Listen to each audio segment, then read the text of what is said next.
Good morning students. आज हम study कर रहे हैं आपके drawbacks of Rutherford atomic models. ठीक है, आज अपना टॉपिक्स क्या है? Drawbacks of Rutherford atomic models. ठीक है ना। एक्चुअली रदरफोर्ड ने जो अपना एटॉमिक मॉडल दिया था, उस एटॉमिक मॉडल्स में वो एटम की स्टेबिलिटी को एक्सप्लेन नहीं कर पाए थे बच्चों। ठीक है ना, कि जो एटम्स है वो स्टेबल होता है कि नहीं होता है, वो स्टेबिलिटी को एक्सप्लेन नहीं कर पाए थे। ठीक है, और इस चीज में आकर के मैक्सवेल साहब ने वो जाके टांग लड़ा दी।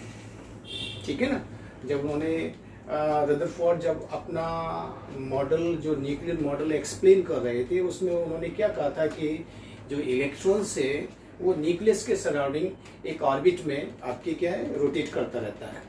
ठीक है ना, यानी कि न्यूक्लियस के सराउंडिंग ऑर्बिट में रोटेट करता रहता है। ये बात रदरफोर्ड साहब ने कही थी। उस समय आपके फिजिक्स के एक साइंटिस्ट थे मैक्सवेल करके। ठीक है ना, उन्होंने क्या कहा था, रदरफोर्ड साहब से बोला कि भाई ठीक है, मैं आपकी बात मानता हूं कि न्यूक्लियस के सराउंडिंग, जैसे ये न्यूक्लियस है, उसके सराउंडिंग इलेक्ट्रॉन रिवॉल्व कर रहा है। ठीक है, अच्छी बात है। ठीक है, बट लेकिन रदरफोर्ड जी, जब ये इलेक्ट्रॉन रिवॉल्व करेगा तो ये अपनी एनर्जी का लॉस करेगा।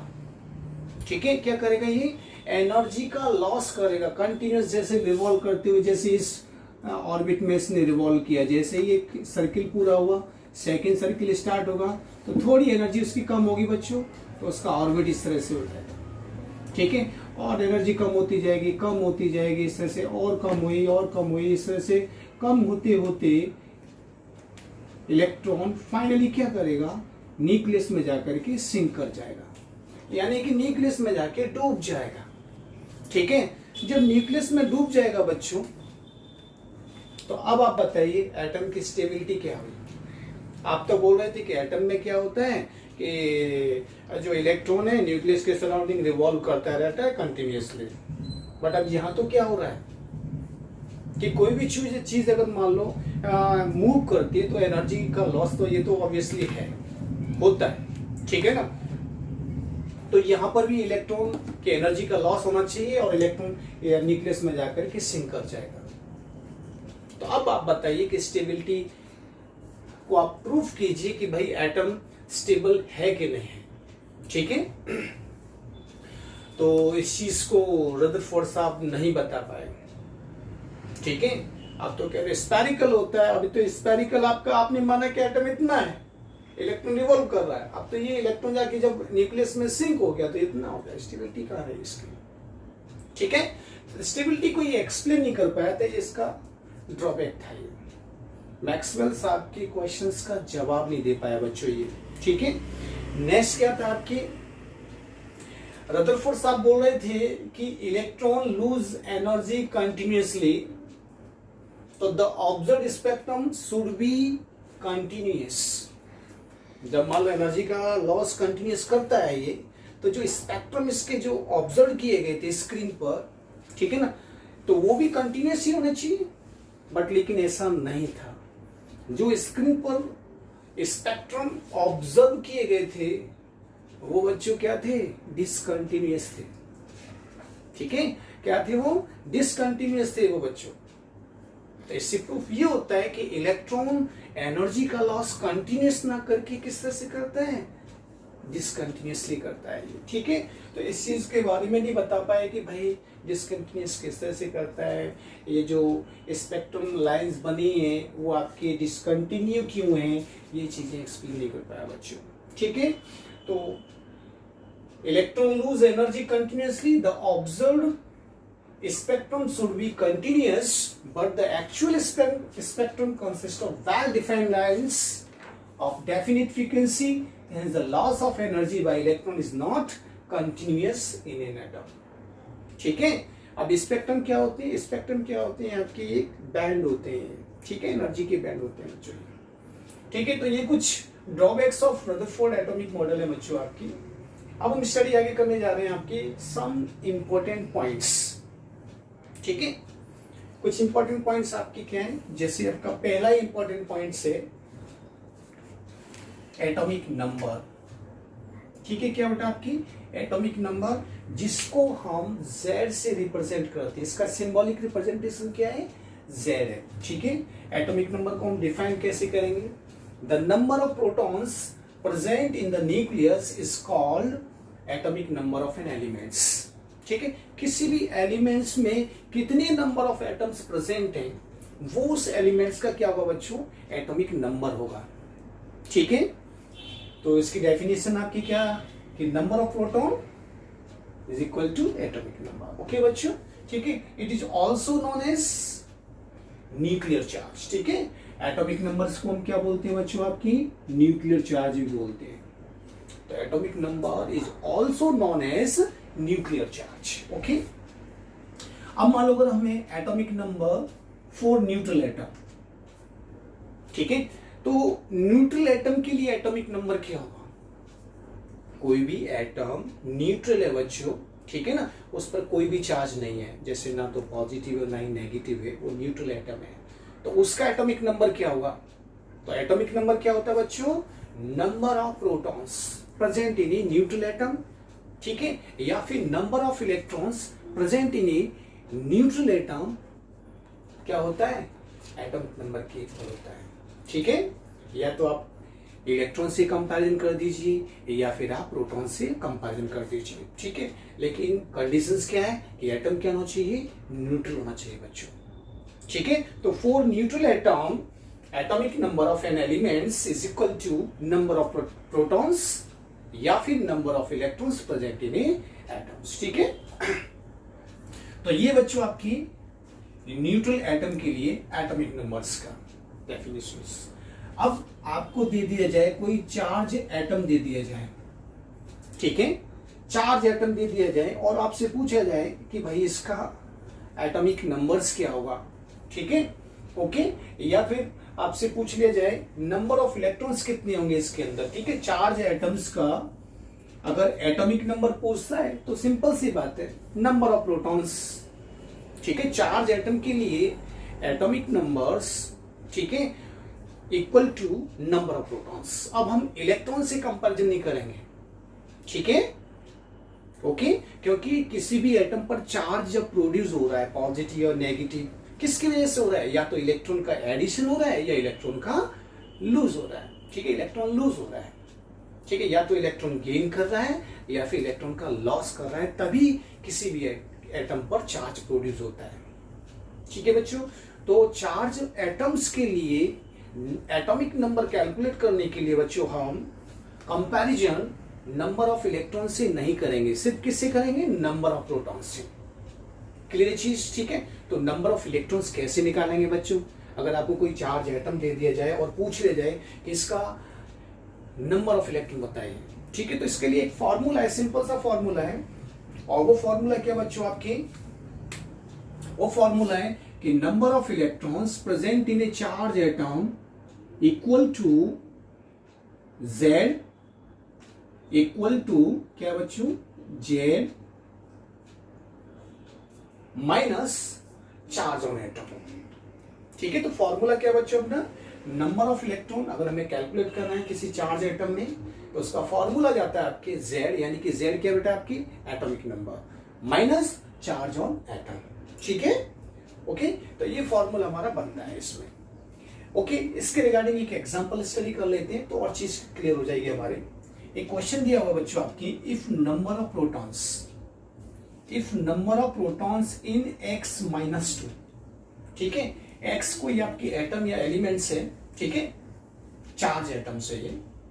If number of protons in charge atom यानी कि x माइनस 2 इज 16, कितना दे रखा है बच्चों? आपके नंबर ऑफ प्रोटॉन्स कितना दे रखा है? 16, ओके।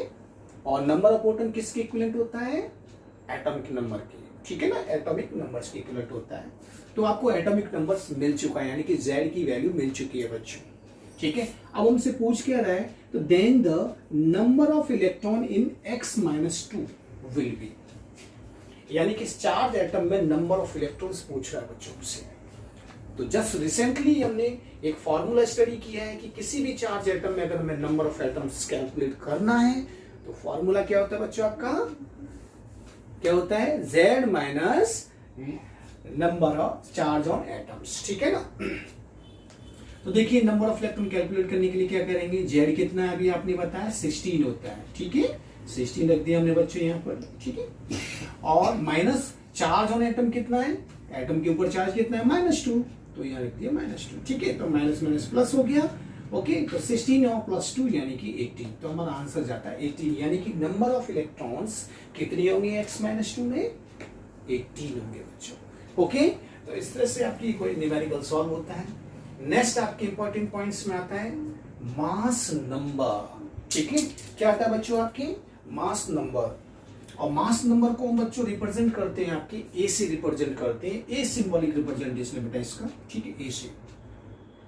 इसकी डेफिनेशन क्या है, सिंपल सी है बच्चों, नंबर यानी कि sum of the neutrons, sum of the number of neutrons and protons, ठीक है ना, number of neutrons and protons is called the mass number, the elements। तो किसी भी एलिमेंट्स का अगर हमें मास नंबर कैलकुलेट करना है तो हमें किस चीज का सम करना पड़ेगा, उस एलिमेंट में प्रेजेंट नंबर ऑफ प्रोटॉन्स और नंबर ऑफ न्यूट्रॉन्स का सम करना पड़ेगा, ठीक है। और सम से जो वैल्यू मिलेगी वो उस एलिमेंट्स की क्या होगी बच्चों, मास वैल्यू होगी या मास नंबर होगा उसका, ठीक है। तो डेफिनेशन होती है बेटा आपकी, ठीक है। नेक्स्ट पॉइंट है it is also known as number of nucleons भी बोलते हैं। मास नंबर की जगह हम एक नया टेक्निकल वर्ड यूज कर सकते हैं, न्यूक्लियंस, ठीक है ना, ओके। तो न्यूक्लियंस किसके इक्वल होता है आपके, number of protons plus number of neutrons का सम होता है न्यूक्लियंस, ठीक है, ओके। इसको न्यूक्लियस क्यों बोला गया बच्चों, because neutron and protons are present in nucleus, इसलिए इनको न्यूक्लियन बोला गया बच्चों, ठीक है। तो फॉर्मूला अपना यहां पर ये जाता है, देखिए मास नंबर यानी कि A equal number of protons plus number of neutrons, ठीक है।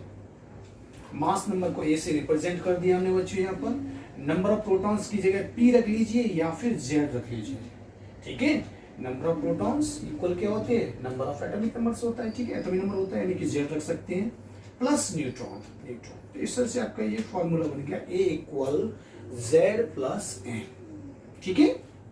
क्या बन गया, A equal Z plus N। तो ये फॉर्मूला के थ्रू आप मास नंबर कैलकुलेट कर सकते हैं या फिर न्यूक्लियंस आप कैलकुलेट कर सकते हैं, ठीक है बच्चों, ठीक है।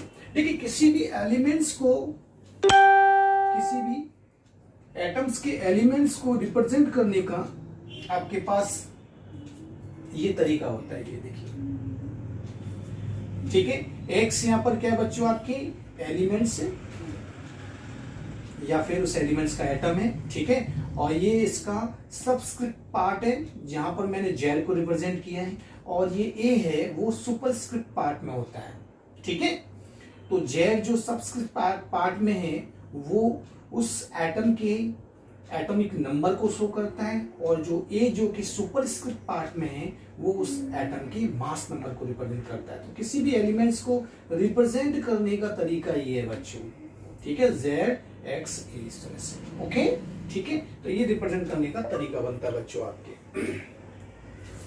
नेक्स्ट है बच्चों आपकी, इसी के रिगार्डिंग हम एक एग्जाम्पल स्टडी करने जा रहे हैं, ठीक है। और एग्जाम्पल आपके सामने दे रखा है 11 Na+23, ठीक है। आपकी कोई चार्ज एटम दे रखा है, और चार्ज एटम का देखिए सब पार्ट में आपकी क्या है 11 है, और सुपरस्क्रिप्ट पार्ट में आपकी क्या है 23, यानी कि 23 है, ठीक है ना। अभी हमने स्टडी किया था कि जो सबस्क्रिप्ट पार्ट में होता है वो क्या होती है, किसकी वैल्यू होती है आपकी, Z की वैल्यू होती है, ठीक है। और जो सुपरस्क्रिप्ट पार्ट में जो वैल्यूज होती है वो A की वैल्यू होती है बच्चों। तो इसमें आपके इस एटम का मास नंबर 23 है और एटॉमिक नंबर 11 है बच्चों, ठीक है। तो यहाँ पर आप बहुत सारी इंफॉर्मेशन दे सकते हो, आपसे पूछ सकता है कि भाई ये गिवन जो चार्ज स्पीसीज है इसमें मास नंबर क्या होगा, तो आंसर क्या होगा बच्चों आपका 23, इसका एटॉमिक नंबर कितना होगा, आपका आंसर रहेगा 11, ठीक है। इसमें नंबर ऑफ न्यूट्रॉन्स कितने होंगे, नंबर ऑफ न्यूट्रॉन्स भी पूछ सकता है बच्चों आपसे, ठीक है। तो अभी आपने just number of neutrons calculate करने के लिए हमें क्या करना पड़ेगा, अभी आपने जस्ट एक फॉर्मूला स्टडी किया था ए मास नंबर वाला, यानी कि A equal Z plus N वाला, ये फॉर्मूला स्टडी किया था। न्यूट्रॉन को सब्जेक्ट बना लो बच्चों, तो A माइनस जेड हो जाएगा। A की वैल्यू कितनी है बच्चों 23, ठीक है, माइनस जेड की वैल्यू कितनी है 11, तो बच्चों कितना आता है 12। तो यहाँ पर न्यूट्रॉन्स का नंबर कितना हो जाएगा आपके बच्चों 12 हो जाएगा। तो नंबर ऑफ न्यूट्रॉन्स यहाँ पर 12 आ गए बच्चों आपके। तो नंबर ऑफ न्यूट्रॉन्स निकाल सकते हैं बच्चों, ठीक है। नंबर ऑफ प्रोटॉन्स कितने हैं, जितना उसका जेड है एटॉमिक नंबर है वही प्रोटॉन्स होंगे। तो प्रोटॉन्स कितने बच्चों 11 है। प्रोटॉन्स के बारे में पूछ सकता है, आपसे पूछ सकता है नंबर ऑफ इलेक्ट्रॉन्स कितने होंगे बच्चों, ठीक है।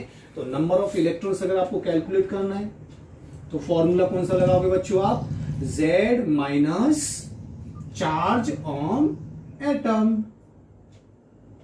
ठीक है ना। तो उसका Z कितना है बच्चों, Z कितना है 11 निकाला बच्चों आपने, माइनस चार्ज ऑन एटम कितना है, प्लस चार्ज है बच्चों, देखो प्लस है तो +1, ठीक है। कैलकुलेट करोगे तो कितना आ गया 10। तो नंबर ऑफ इलेक्ट्रॉन्स कितने आ गए आपकी 10 आ गए यहाँ पर।